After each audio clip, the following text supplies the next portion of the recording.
கேப்டனும் SAC அவர்களும் 17 படங்கள் ஒன்றா நடிச்சிருக்காங்க அவர் டைரக்ஷனில். இன்னைக்கு தான் உங்களுக்கெல்லாம் விஜய் இப்போ பெருசாக தெரியுது. சினிமாவில் வந்து அரசியலுக்கு வந்த பிறகு நாங்கள்லாம் சின்ன பையனாக இருந்த காலத்துலேருந்து கேப்டன் அவங்கள பார்த்துருக்காரு.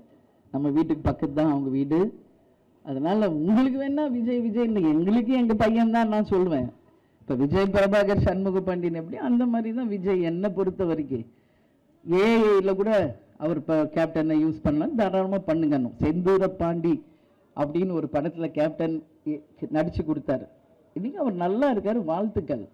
அதுக்காக கேப்டனுடைய வாக்குகளை பிரிக்கிறதுக்கு அவர் சொல்கிறாரா?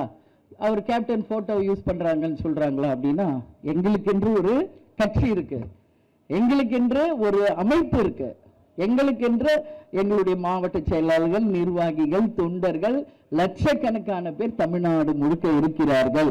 எங்கள் கட்சி 20 ஆண்டு கட்சி, எதிர்கட்சியான கட்சி. கேப்டனுக்கு நிகர் கேப்டன் மட்டும்தான். கேப்டன் இடத்தை இனி யார் நினைச்சாலும் அந்த இடத்தை யாராலையும் ஃபுல்ஃபில் பண்ணவே முடியாது. இதுதான் உண்மை.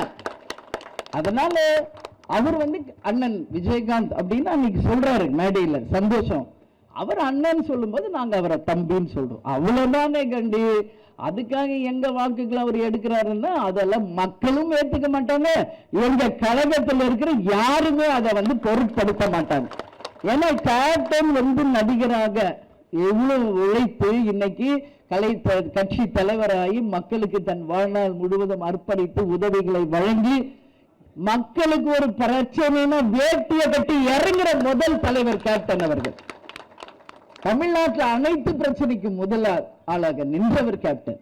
அதனால கேப்டனை வந்து யாரோடையும் கம்பேர் பண்ணக்கூடாதுங்க, அது தவறான முன்னுதாரணம் ஆயிரும். அதனால யாரும் கேப்டன் இடத்தை ஃபுல்ஃபில் பண்ண முடியாது. கேப்டனுக்கு நிகர் கேப்டன் மட்டுமே, தேமுதிகவுக்கு நிகர் தேமுதிக மட்டுமே.